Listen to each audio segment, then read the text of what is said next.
Okay, so here we are in the After Effects file, and I just shared with you these two kind of compositions that we're kind of putting together to be able to have a little bit of a kind of explanation on how this is managed and put together. If you guys can see this, do you see all these little T's right here in my layers panel?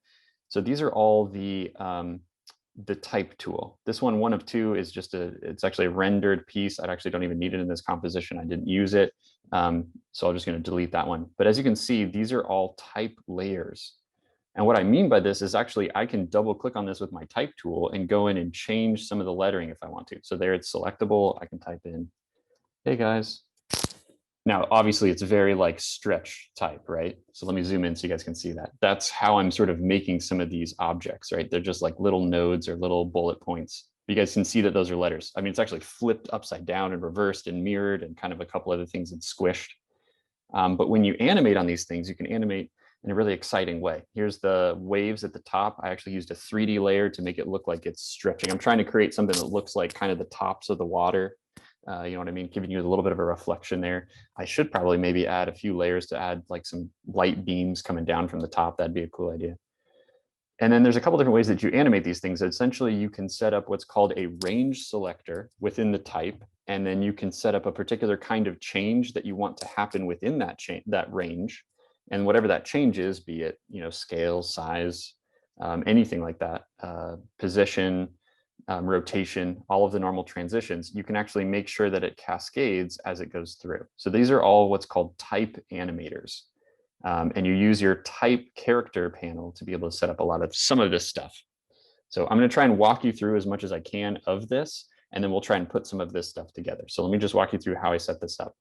So I'm going to open up one of these layers here. I'll try to make sure it's not super crazy before we jump in.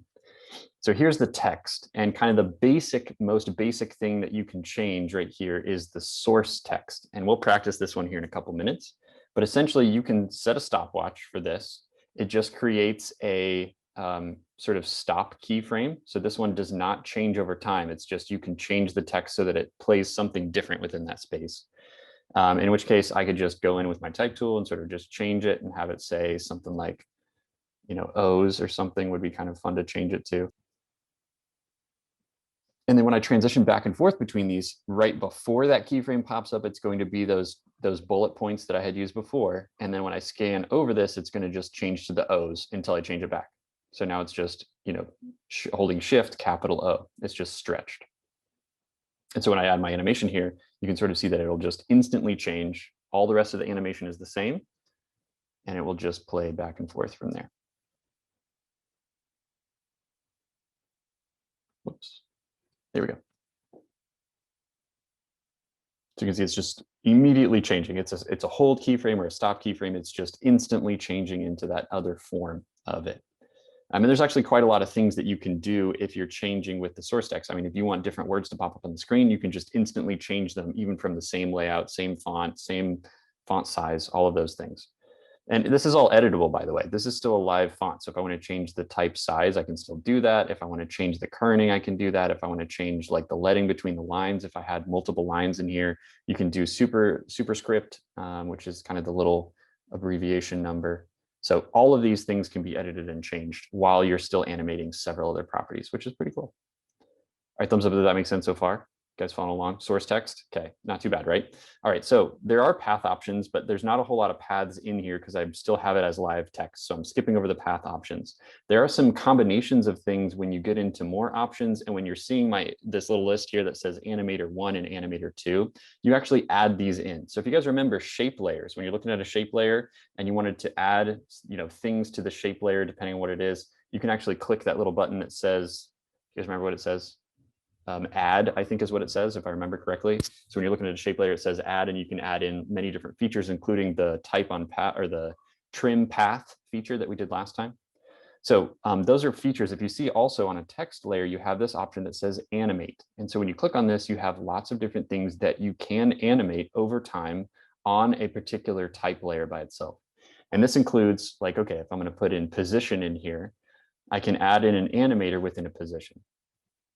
Now, there's a couple things that you get with this. The position can be individual characters. It can be changed based on the words. It can be changed by line. If you have a lot of text that you want to show up on the screen, it just depends on what you want to do and how you want to animate it. So the use of this, the traditional use of this, is so that you can put words on the screen, animate what they say so that they kind of, something pops up or kind of like letter by letter forms into the sentence of what you want it to say for like a title sequence or something. And then as you fade that out, it sort of disappears. And you can do that with, opacity and then position. And then you can do that with this range selector. I'm going to pop this one open and we'll do this again together. So please don't feel like I'm just kind of throwing this at you.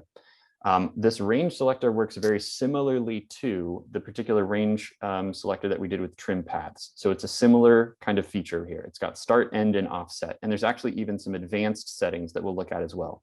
Different things that you can choose where the baseline is, where it stretches from, if you want it to stretch and scale, or skew is a really fun one if you want to make things look wiggly and kind of amorphic.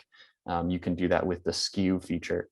But you can also set up based on characters versus words versus lines, characters excluding spaces. So you can have things move in a particular way based on a particular feature of the type. Now, if I'm going to zoom in on here, let me go ahead and switch to my view and I'll zoom in. Do you guys see these tiny little red X's on my layer here? Can you guys see some of that? So that is actually the baseline of where it stretches from, and I can choose that also on here as well. So one of the features is where do you want it to sort of go from? You can set that up within this space as well. And I think that is one of these features here, if I remember right. Yeah.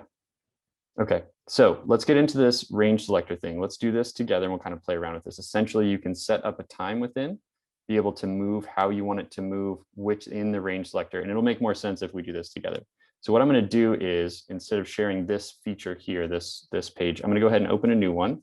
And if you guys want to do this together with me, you can. Let's go ahead and just close this project and we'll open up a new one. I'm not going to save. New composition. I have mine set up to 1280 by 1280. You can do some other size if you want to. We're just going to play around with the type tool for a little bit. So this will be sort of type animators. So I'm going to go ahead and click OK on that. And then I'm going to use my type tool to just, like you normally use the type tool in any other program. Command T is the hotkey for this one instead of just T, since T opens up transparency. I can hit Command T, and then I'm just going to click somewhere to start typing. So this will be my my layer to play around with. And let's just type in maybe some O's so you can kind of see how this works in a line. So just fill up a line with O's. We'll get a few circles here. Let me set this to a little bit better quality. So there we got some O's. Now, of course, you can go to your character panel. It's over here on the right-hand side. If I want to change the text font, I can make it a bold so you can see it a little bit better. You can choose the font size here. You can set up all the kerning things. There's also paragraph panel. So if you want things to be center aligned, I think I have mine center aligned so it stays in the center. It puts the anchor point right in the center of this. And then let's open up the drop down underneath this and we'll sort of play around with how this functions here. So under text here, there is the source option. There's more options than you want to choose to group them with. So under more options, there's a few things there. Go ahead and open that one up. Here's your grouping alignment. So here's your anchor point if you want to move around the baseline. Do you guys see those little red X's? They're kind of moving up and down. There's an X and a Y coordinate with this, unless it's a 3D layer. Generally speaking, it's always on the baseline. But if you want things to sort of stretch or morph from the center, you can actually move those up here. And again, that's underneath the text options and then more options. And we're not really looking at transform, but do know that this layer is just like all the other layers. You have your transform option that you can play around with. So I'm putting this anchor point here in the center. I'm going to say, hey, this is kind of where I want to see where my things are sort of stretching from. In the center of those little circles there. And there's a pretty big, really fun feature with this is that you don't have to necessarily think about it as type if you set up these kind of lines in this way. And of course, we'll do it with type as well here in just a minute. So I'm going to open up this little text next to text where it says animate. I'm going to click this arrow and I'm going to choose position. We're just going to play around with position to sort of get used to how this works. If I open up the range selector, this is where we want to be able to see how this functions. So I'm actually going to shrink this down from 100% on the end and then increase it from the start. So we'll just be able to see in the center. Now, do you see these kind of like lines with the arrows that pop up here? Emoji if you saw it, these lines right here. So this is actually the end and start positions that you can see. It's the same thing with trim paths, but it actually a little bit better indicator to let you know that those are included there. So when you're moving these around, it kind of shifts to show you where they're going. In which case, if I go to the position, if I say I want these to rise up or to go down, they're going to animate based on the range that I have selected and then choose the distance from that center point of where it goes. Where does it go to? So if you want something to sort of character by character slide down into sort of like a title sequence, this is a great way to sort of give you the ability to do that without having to animate every single letter in a group. So there's a lot of fun ways that I think you can apply this to a logo design. If your logo includes a little bit longer words and you have a font that you can use, these are options there. So if I raise this up, you can see that those are raised up or starting to raise up based on the space that they're in for this particular range that I've set up, in this case, between 40 and about 60.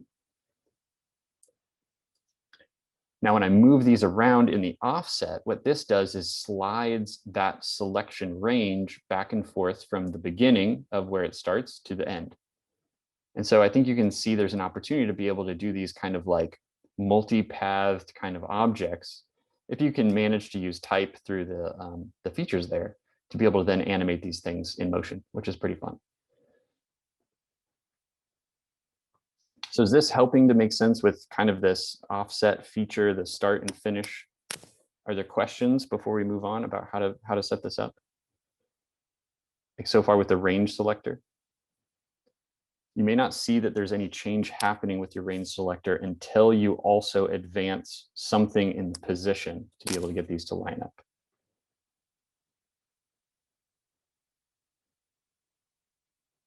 Okay, so you can set it up so it's just one character of space. I mean, I could do 1% and then 2%, so that's at the very beginning. There's one character of space essentially, and then just use the offset to be able to get these to sort of glide down the row. And that's position.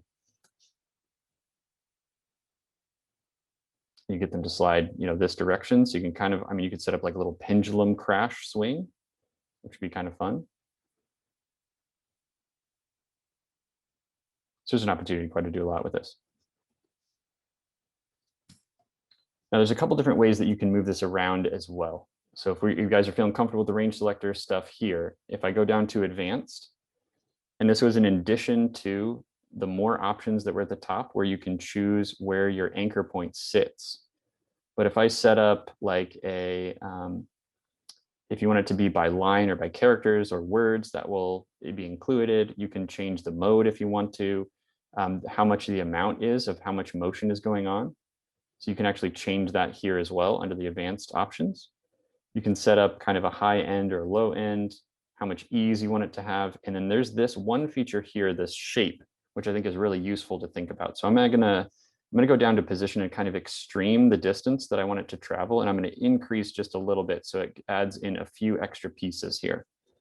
So this is like 0, we'll do 0 to 10. And we'll advance this towards the middle with the offset. Now, do you guys see that's just cascading, lifting, and then dropping these things based on the range selector that I've added in. But it is also adding it in as a square. So if you think about this, the fact that actually, let me make this a little bit wider here.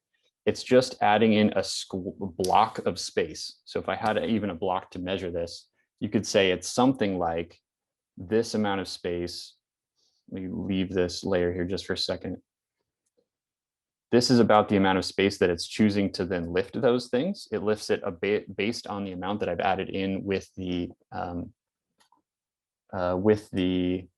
position setting underneath that animator option. And it's just pushing this from that baseline up into the air a certain distance. And then the offset is sort of just moving this block of motion back and forth across this line. So I hope that helps explain this just a little bit. Now what I can do here is I can change the shape. So under shape, this is under advanced. It's actually under animator 1. So that first animator that we put in. So I'm gonna just close this so you can see how it drills down. It's underneath text versus transform. If I go underneath the animator, the first animator that I've added in here, I can go under range selector, advanced, and it's gonna be down here under shape. You can actually choose it to be ramped up if you want it to go from one space in the line to another space in the line. So rather than just lifting and then coming back down in kind of this square format, you can actually get it to ramp up or ramp down, however you want it to go.